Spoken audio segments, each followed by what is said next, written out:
Well, this was a video I never really wanted to make. I believe Amber Heard. Let me start there. My belief in her is not because she's a woman. It is because she has brought proof to show her case, the realities of what domestic violence victims deal with are corroborated by her actions. Post-separation, she has not brought up Johnny Depp by name. She has tried to move on with her life while using her platform to address something that was very true to her reality after she made allegations of domestic violence, allegations that were not disputed during the first settlement between the couple. Instead of Johnny Depp moving on, getting help, separating himself from this person who he now alleges is an abuser, he keeps dragging her back to court, keeps dragging her and this trauma back into the spotlight, and people are making excuses for him and backing him in what is very clearly a legal abuse tactic. This is not a video I've ever wanted to make on the public record because it has been so hard to just cover this in writing because of the level of harassment that comes from people who are supporting Depp online, whether they are bots or not, which is one of the theories going around. It doesn't really matter. It doesn't take away the fear and frustration and the disgust that is going around. However, as this case has progressed, as the testimony has gotten more violent and more triggering, the real thing that has been making me feel sick and disgusted are the people who are using the trial for TikTok memes and for content in the most capitalistic sense of the word. I know this is getting played out in public due to Depp positioning the trial very much in a way that it would be public. That's why he filed for this in Virginia, because he would have the highest freedom of speech laws and therefore it would be televised and everything. This is the public theater he wanted and has orchestrated. I expect people to get wrapped up in that. I think that's very much human nature. We are not great historically about understanding the nuances of trial. We are a mob rule society and we suck. However, what is extra jarring is the way everyone's open biases have come into covering the testimony in the news when it comes to how they target their content and the ways in which people are turning it into a game. When we are talking about people discussing domestic abuse in a defamation trial. And I think regardless of if you believe Johnny Depp or if you believe that Amber Heard is an abuser, you should really second guess people who are making jokes about it, selling products and memes on Redbubble about it, and really treating this whole thing like a fucking farce. There are people who are taking her rape testimony and turning it into sexy TikToks, who are recreating her testimony with cats and saying that her rape testimony sounds hot. And honestly, if you would do that, the lack of compassion and depth and humanity you must have speaks for itself. It's fucking disgusting and people should be embarrassed and ashamed for all time. And they're getting their stuff screen grabbed so it will live forever. You people are inhumane. Because even if you believe she is lying, she is discussing rape allegations. It's not a fucking joke. It's disgusting. It is every stereotype about true crime womanhood I've ever seen come alive. You know, there are people I legitimately hate and have done harm to me, and I would not do this to them. It's disgusting. Trying to be calm. What I want to say most importantly is that this case has highlighted my biggest issue and anxiety concerning the spike in true crime content that we've been seeing made and who is making it. Overwhelmingly, the people making this stuff are white, privileged women, and because so much of true crime is about discussing harm against other white women and girls, just by statistically speaking, that is not accurate to who is the most at risk of being harmed. And it has elevated this concept of trusting your gut and not a lot of discussion of critical fucking thinking. So that's what we're going to get into today. Sort of the aftermath of all of that content and how it plays into this theater of true crime. Now let me start off by saying I have made a video about true crime. I enjoy true crime. I listen to a lot of true crime podcasts. I listened to My Favorite Murder for a long time when it started. I've listened to some sort of Crime Junkies, you know, the big ones. I understand the appeal. I always have. I grew up watching Snapped. It has always been popular amongst women, and when well done and by people who care, it can be something that has a lot of journalistic merit. It can be very interesting and reveal issues within our legal system that need to be fixed. exist. It has also become a place where you can make profit off it on places like YouTube, and for a way for people to just give very bad critical thinking analysis on cases, to perpetuate a lot of junk science, misinformation, and a lot of really garbage analysis that lacks introspection about the larger issues surrounding crime. For example, we talk a lot about missing white woman syndrome, a term defined as, quote, white women occupying a privileged role as violent crime victims in news media reporting. People have tried to combat that by bringing up crimes against women of color, but what they don't do is look at how missing white woman syndrome leads to actual legislation issues. For example, Amber Alerts, which was named after a young girl named Amber Renee Hagerman, a girl who was abducted while riding a bike with her brother. A neighbor witnessed the abduction, called 911, and then 4 days later she was found murdered, and her case remains unsolved as of today. About Amber Alerts, which are basically these alerts that go off on your phone to tell you when a child has been declared missing, and it's of high alarm to the police. If you look at statistics about Amber Alerts, they will say that since the inception of the Amber Alerts, there have been 925 children recovered safely, which is a statistic that really says, oh, this is working. But with Timothy Griffin, assistant professor of criminal justice at the University of Nevada, Reno, he and his team did research that concluded that in the 275 Amber Alerts between January 2003 and March 2006, in 80% of the cases, the child was taken by a relative or an acquaintance. Only 20% was of the child being taken by a stranger or a slight acquaintance. And the thing is that Amber Alerts are built for stranger danger. And strangers are the least likely to actually perpetuate violent crime or kidnap somebody. It is usually parents involved in a custody battle. As Griffin put it, in a sense, they are crime control theater for our society. They enable public officials to make it look like they are solving a problem, which in reality probably can't be solved. And that is the root of sort of the issue with how true crime can take this kind of like girl boss mentality and ruin it. It's the crime control theater. This idea that something is being done, even if nothing actually is. The sex offender registries are another example about this. We've watched so much Law & Order SVU that we have been teaching a population that there are rapists and child molesters around every corner, and that it's important for us to have all this information publicized and readily available. However, research has shown, over 25 years of research, that these policies do not reduce sexual or non-sexual recidivism at all. There's been no reduction since they've been implemented. And that is because most people who are sexually assaulted are done so by people who is close to them, not a stranger. Registries don't protect people from that. And the issue is also that it depends on what people are put on the registry for. At least 12 states require sexual offender registration for public urination. 5 apply it to people charged with offenses related to sex work. 29 require it for consensual sex between teenagers. And according to the Human Rights Watch, people have been forced to spend decades on the registry for crimes they committed as young as 10 years old. But what we haven't dealt with is the fact that we keep creating these harsh, stringent laws in honor of these dead children and women.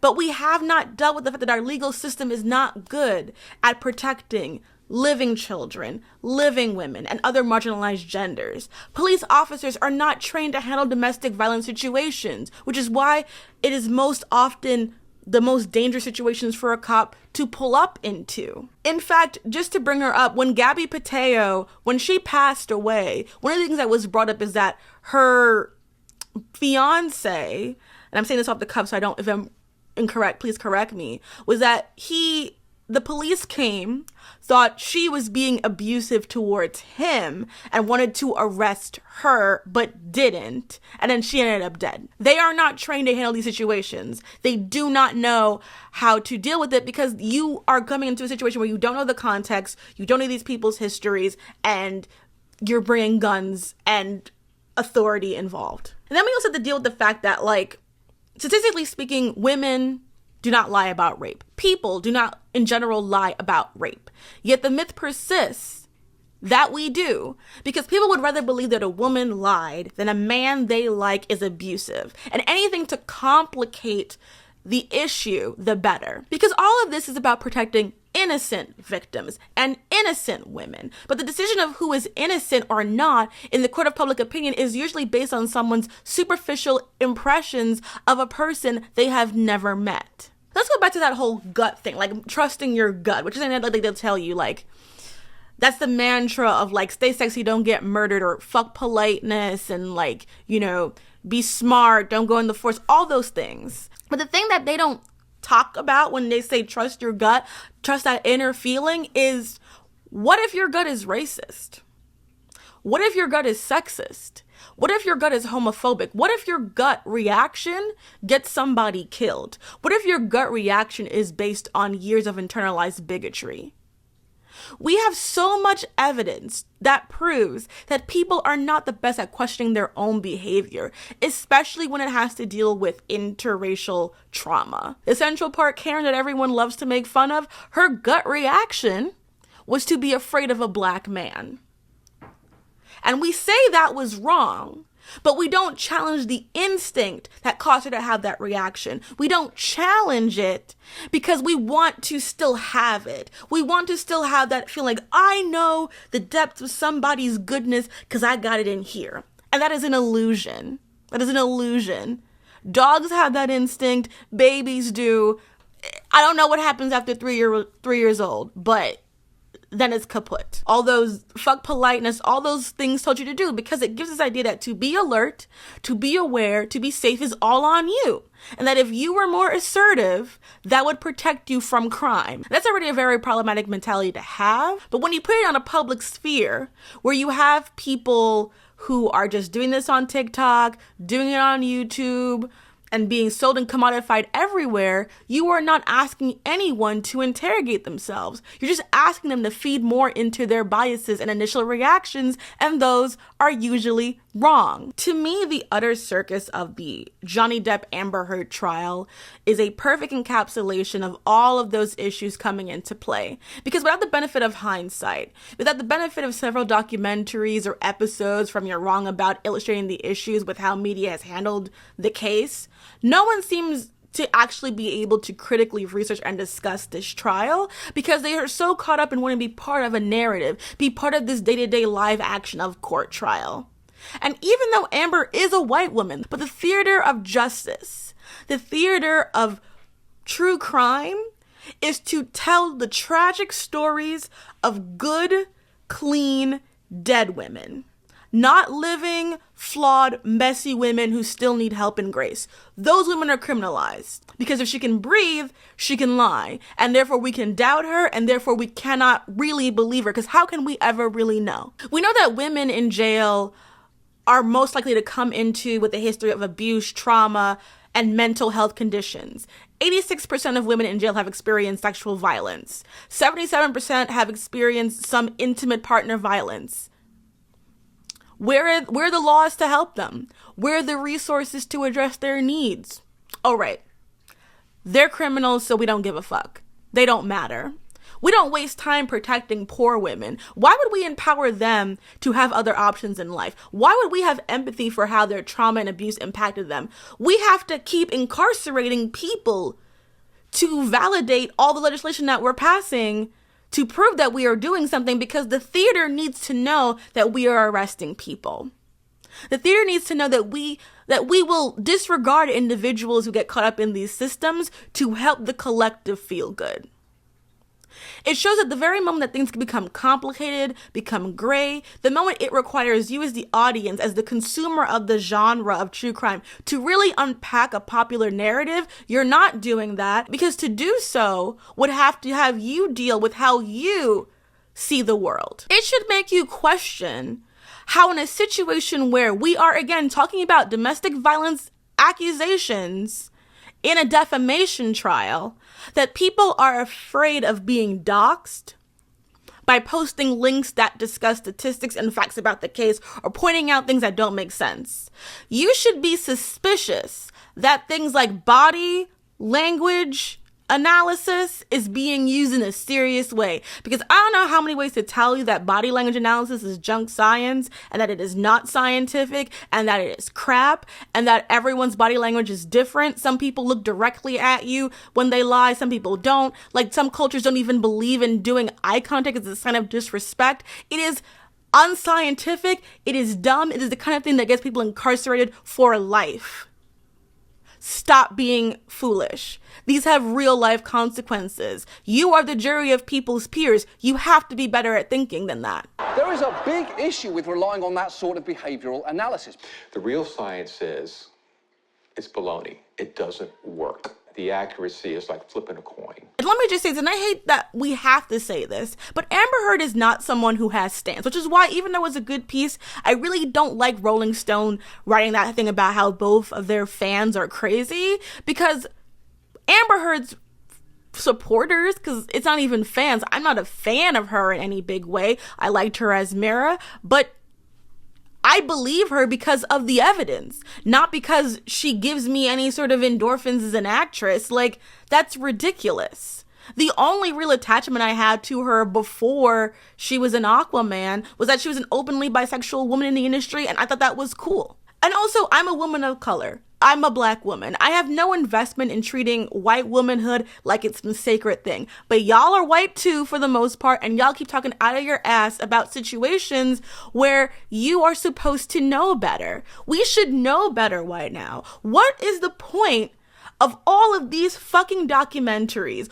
This is why Pam Anderson didn't want you making nothing about her shit, because y'all don't know what you are talking about. You are just so willing to be like, oh, we made a mistake, and then do the same shit over again when you don't like somebody. Pam Anderson is a messy ass person, but what happened to her was still horrible, and people couldn't put two and two together then, but now, after all of the trauma has passed and her career has been lambasted, now you can do it. And even when she says, I don't want to do it in this format, I want to tell my own story, it's like, but this is done really well, so why does it even matter? And also, to the people who are saying that Amber Heard is weaponizing white woman tears, please fuck off. Because not only is, like, first of all, her discussing her alleged rape at the hands of her ex-husband, who is a white man, is not white woman tears. That is just a bastardization of that term, but it's disrespectful because it is a term used to discuss how white womanhood and white women's false accusations were used to get men of color and ethnically vulnerable men like Leo Frank murdered. It is not for you to engage in your stupid Stan War bullshit. And again, we've had a series of documentaries for the past 6 years, since Me Too happened, examining how the media plays a big role in how it shifts public opinions about these cases, about how power dynamics will get warped, how easy it is for us to fall into our inclinations of sexism, and yet, again, we have learned fucking nothing. If we look at the two biggest domestic violence situations to come up during trials in the past half century, you have Lorena Gallo Bobbitt and the murder of Nicole Brown Simpson. Lorena Bobbitt was turned into a spicy Latina character whose reaction to years of alleged rape and domestic violence was turned into a joke. And people still don't want to acknowledge that. When she was doing her interview on The View, Joe Behar, for some reason, was like, well, we weren't really making fun of you. We were making fun of what you did. And let's be clear, no one should have been making jokes about John Wayne Bobbitt's penis being cut off either. Just in an ethical way, it was not appropriate to do regardless, because we were talking about domestic violence and rape. So I see that you might have been upset by the comedians making fun of this story, right? That's right. It's nothing. Yeah. It's not a joke. Domestic violence is not a joke. The joke was actually not about the domestic violence. Comedy came from, not that in the abuse. It was at the fact that, here, hey, look at this woman. She's not taking it. That's what it was about, you see? So maybe that makes you feel a little better. I don't know. Well, again, I mean, I understand that, humor is in my story. But, the fact that the whole story in my story was lost in the tabloids, and it was made a big joke. And I don't even think I realized that until I was older. Even though I've always heard Lorena Bobbitt, and I've always seen that term, and even I, of course, have used it in that term, but I didn't really understand the extent of it until the documentary came out, because nobody was really talking about it. It was just memes. And in the end, John gets to get a second life making porn, and still to this day, he sends Lorena Gallo cards, Valentine's Day cards.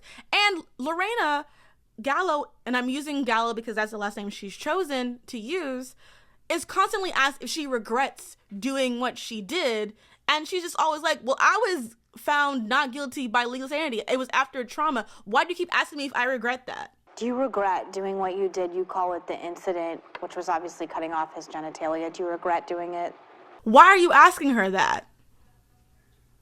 Why aren't you asking John if he regrets putting hands on her? When it comes to Nicole Brown Simpson, she was murdered by someone, but we all, due to the evidence, believe it to be her ex-husband, O.J. Simpson. And even if he didn't do it, we can still look at the many recordings and police reports of domestic violence that came out of their relationship and how nothing happened. According to police reports from one of the many times that the police came, Simpson was arrested one time, and Brown had a cut lip, a swollen and blackened left eye and cheek, and a hand imprint on her neck. The newspapers reported that following this incident, he pleaded no contest to the charge of spousal abuse and was sentenced to 120 hours of community service and 2 years probation. So the bar is in hell. And then when the New York Times reported that, Simpson testified that they could have been makeup from a movie they were working on. When he was asked if he ever hurt his wife, he said that yes, and then said that he thought he never punched her in the face, that he could have touched her neck, and that later on he testified that he'd never struck, slapped, hit, kicked, or beat her. And despite all of the evidence, despite all of that, he won. He was acquitted of it because he won the battle, the legal battle, the public battle, with a more charismatic and engaging group of lawyers. If there's one thing you know about that, if there's one piece of testimony, one piece of lawyer skill you know from that whole case, is if the glove does not fit, you must acquit. That's what got memed. Even then, we have been making memes, making jokes of these terrible things forever. Everyone wonders how Woody Allen has managed to be successful after getting a relationship with his ex-wife's adoptive daughter that he knew since she was a child. This is how. This is exactly how. Everyone's like, how could we let this happen? How could we let this happen? Amanda Knox has been exonerated without a shadow of a doubt for the murder of her roommate, Meredith Kritcher. But if you go on videos about the case, you will still find people to this day who think she is guilty of some crime or is in some kind of collusion about the crime, even though there's zero evidence, because she has a look, because she gives people vibes. We doing trial by vibes? I want to ask the people who are watching this trial, and for those who are making true crime materials online, are you doing this in a way that is helping to make things better for victims of crimes? Or are you just doing this because you're trying to get the most clicks for your video and get the algorithm going? Because if it's the latter, you need to understand that when you meme something like this, when you turn someone's testimony about being raped into a meme, survivors are seeing that. The main reason I'm doing this video is because I'm tired. I've been tired a long time of social justice language being used as a way to make money and no change. Ever since feminism became destigmatized and therefore marketable, we have seen people manipulate what progressive social movement stood for and just strip every meaning and reduce people to whatever they want them to be for the sake of the narrative. I mean, even going back to the whole white woman thing, like, Amber Heard is a bisexual woman. And according to the CDC, bisexual women have double the risk of intimate partner violence as a heterosexual woman. And part of Amber Heard's testimony is part of that. Like, part of the reason she is saying that she was allegedly abused is because Depp was jealous of her because she was bisexual, and therefore he thought that she was prone to cheating. The exact thing that bisexual people have been pushing up against for years about us being treated sexually greedy being a problem, that right there, we've been fucking saying this for how fucking long?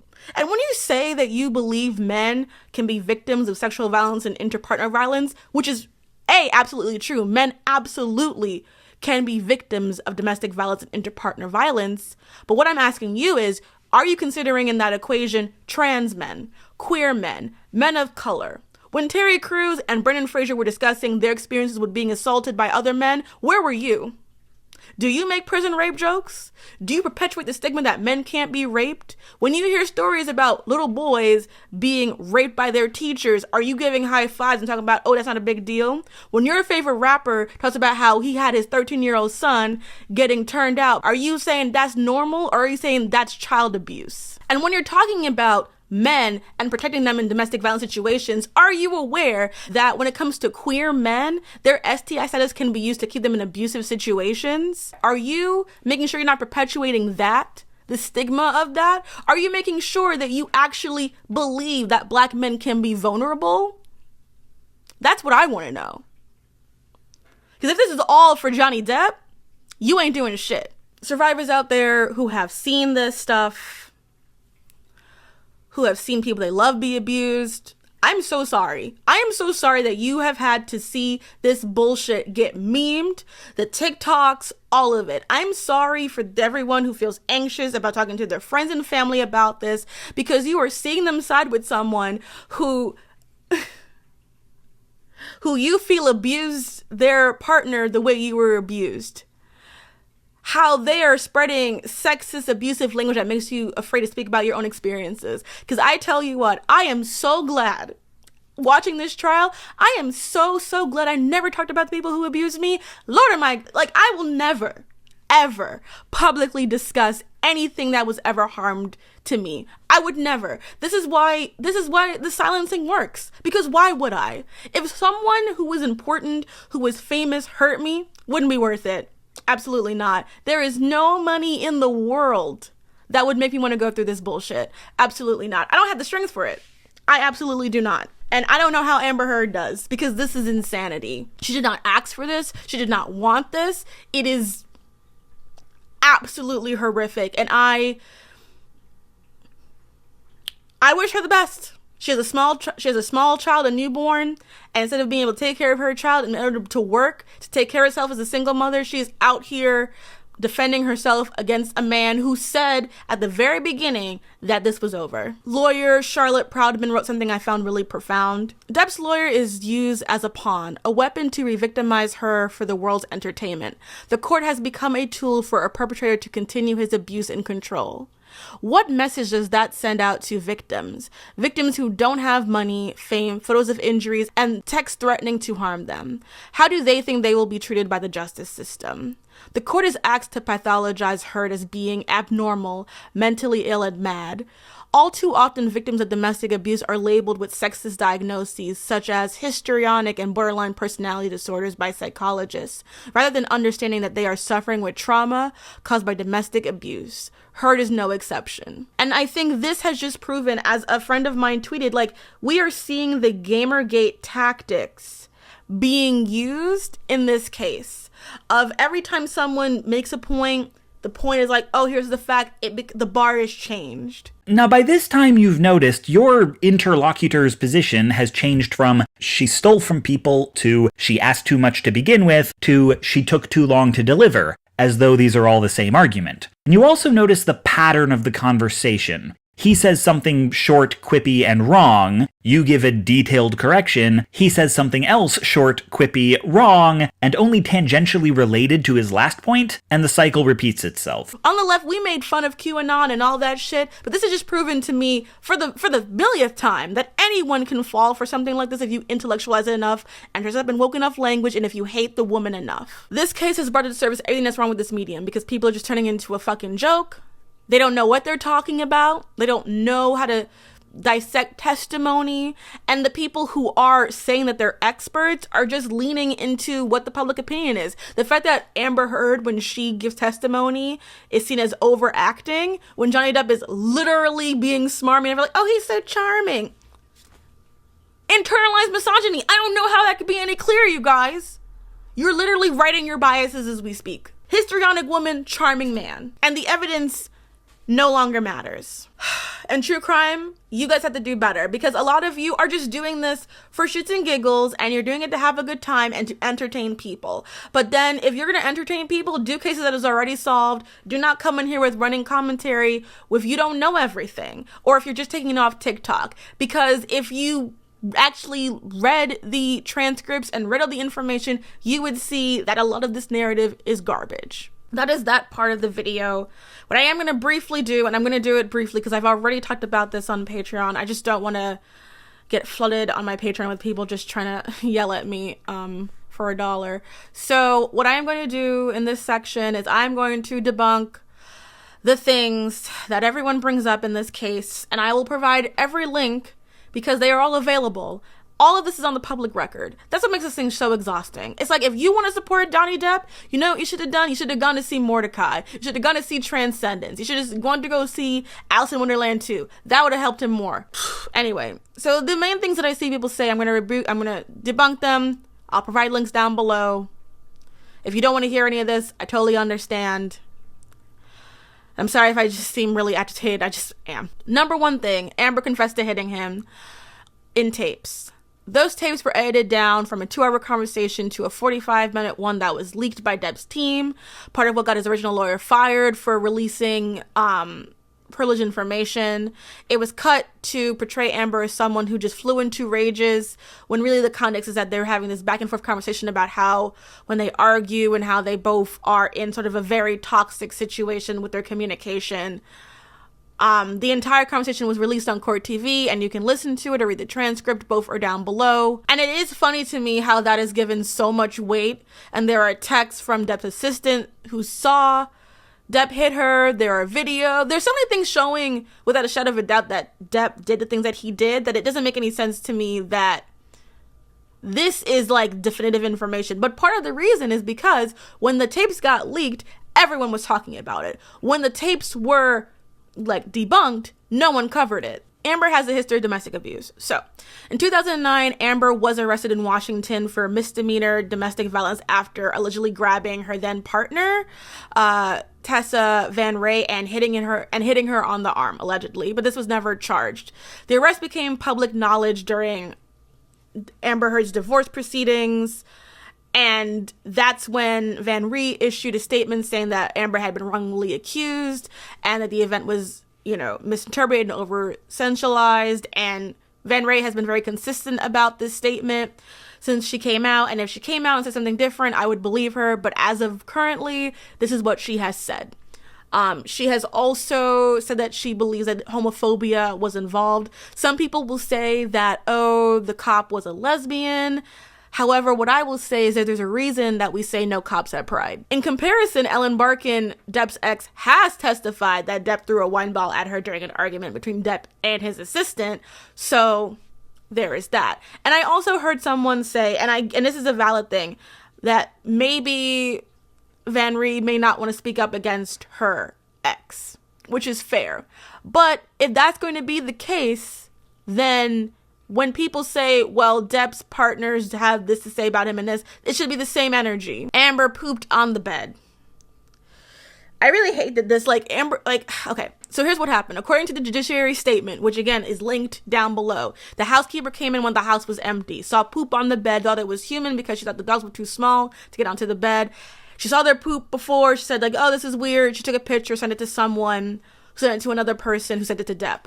Depp thought it was a prank by either Amber or one of her friends, and that it was the last straw. And the person who showed the picture to Depp told him that Amber Heard had told him that it had just been a prank. Now, first of all, one thing I think is so fucked up is that when you look at the articles that talk about this thing, it'll say, Amber Heard said. Nowhere in the article that you read would say Amber Heard said this. No. This guy says that Amber Heard said this. And Depp thinks that it's Amber Heard. And on cross-examination, it was shared on the record that Depp sent this text. Quote, "Will you squat in front of the door of the master bedroom and leave a giant coil of dookie so that Amber steps in it and thinks that one of the dogs, primarily Boo, has a major problem? It'll be funny." Right. But we're not calling him Johnny Toot, are we? The judgment said that I consider it is unlikely that Mrs. Heard or one of her friends was responsible for the poop. Mr. Depp had left that night for his property in Sweezer. As long as he was away, it was Miss Heard who was likely to suffer from the feces on the bed. Also did not know the British spell feces this way, like feces. That was the one piece of humor I got over this entire thing, but not him. It was therefore a singular ineffective means for Miss Heard or one of her friends to get back at Mr. Depp. The other evidence in the case showed that Boo, one of the two dogs, had an incomplete mastery of her bowels after she had accidentally consumed some marijuana. Miss Heard gave evidence that Boo had in the past defecated on the bed and that she herself had cleaned it up rather than leave that task to Miss Vargas, who was the housekeeper. On the 29th of October 2014, Miss Heard wrote in a text message to Kevin Murphy that, quote, "Last night she," as in Boo, "shit on Johnny while he was sleeping, like all over him, not exaggerating." Again, public record. Amber cut his finger. No, there's literally an email of him saying that he did it to himself. He also says on the stand that he cut his own finger, which is public. Number 5, Amber didn't pay the charities. Amber was making payments to the charities until 2019, which was when Depp started suing her in the first UK trial. Amber Heard stole her story of being raped from an assistant. This thing I saw got said a lot. So, Kate James, who is Amber Heard's former assistant, said that Amber stole her story of sexual abuse during the UK libel trial. However, Amber Heard's testimony was behind closed doors and fully confidential, so there was no way of knowing what she said.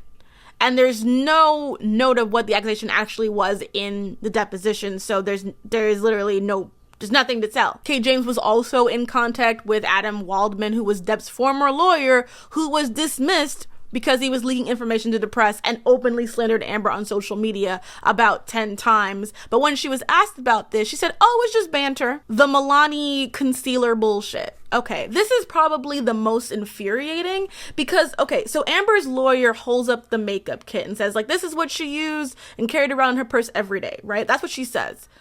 Someone who's a fan of Depp took the video edit, saw it was Milani, and then retweeted it.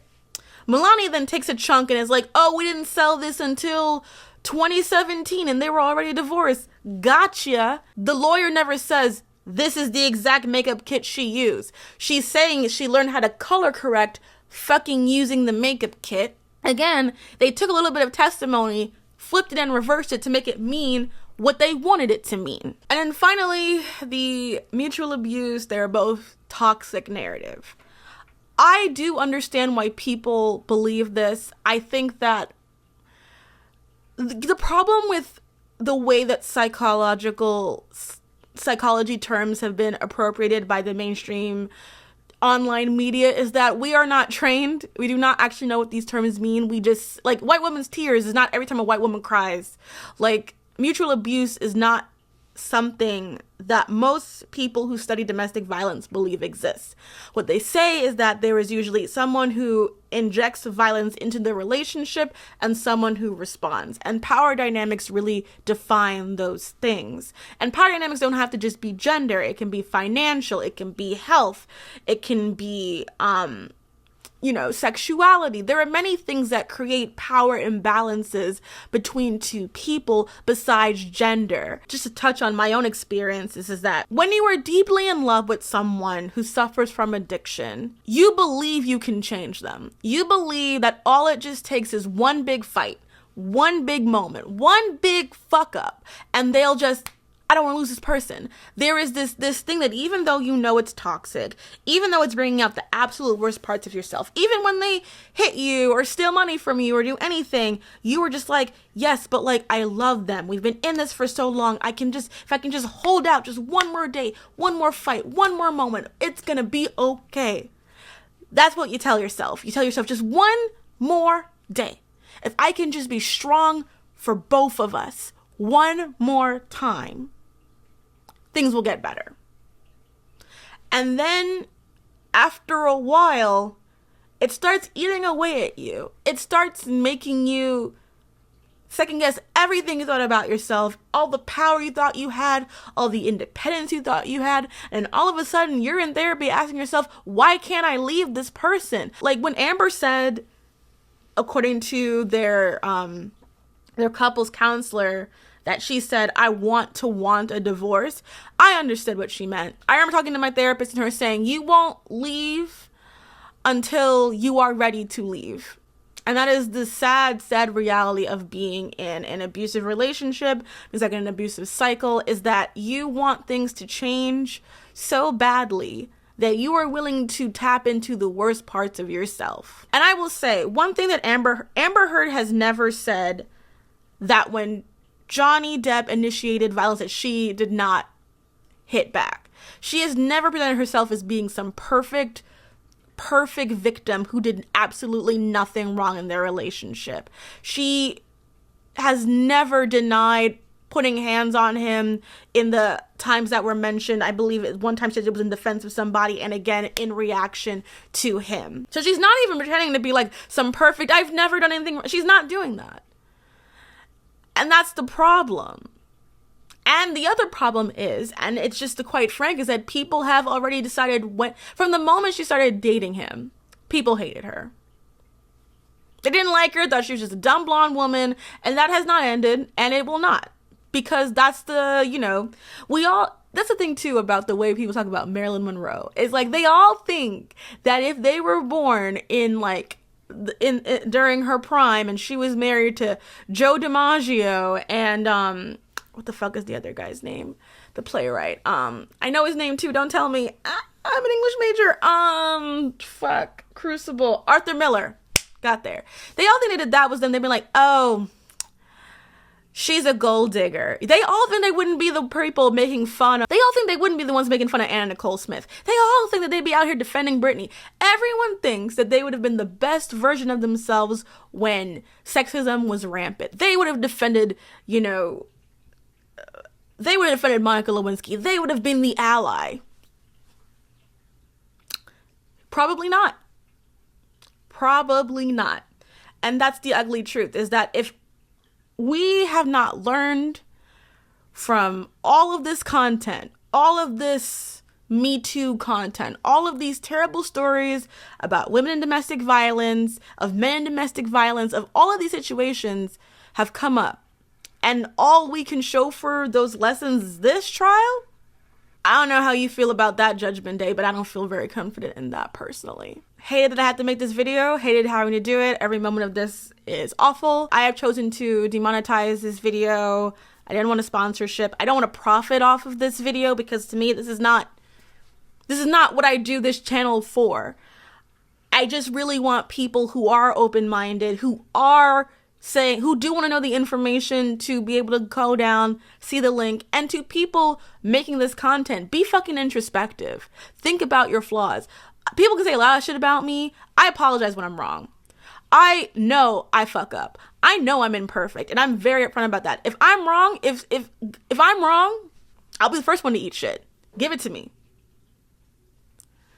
But when I look at the evidence, when I look at the judgments, when I look at everything, my conscience is clear about where I stand. And I know for goddamn sure that I don't want to be on the same side as people who are making TikToks, making mockery of rape testimony. That I won't fucking do. That I don't want to be a part of. And I guess my last thing is that it's funny how the backlash to progress always happens before anything really progressive can actually happen. Like when the backlash happened to feminism, we didn't even have equal protection. The EPA was never passed. And right now we're having backlash to Me Too when the majority of the figures connected to that movement have their careers. Literally, what was the point? All of those women that everyone said was going to make money and buckets off of it, where's their money? Where is the money? The money don't reside with them. And I really hope that as more outlets keep speaking out about how completely unhinged this is, that people will really start to think about how they consume their media, how they play into injustice in the world, and that the people making those content realize that you have a voice, and if you're using it to spread dog shit, it's gonna come back at you. Each day, the courtroom is filled with spectators drawn by a fascination with Theodore Bundy himself or by the gruesome details of the crimes. Blood-stained pillows, pictures of the murdered co-eds, evidence that the women were sexually abused. What is unusual to see is that many of the onlookers are women, young women, contemporaries of the 5 Florida State sorority sisters who were assaulted in their beds a year and a half ago.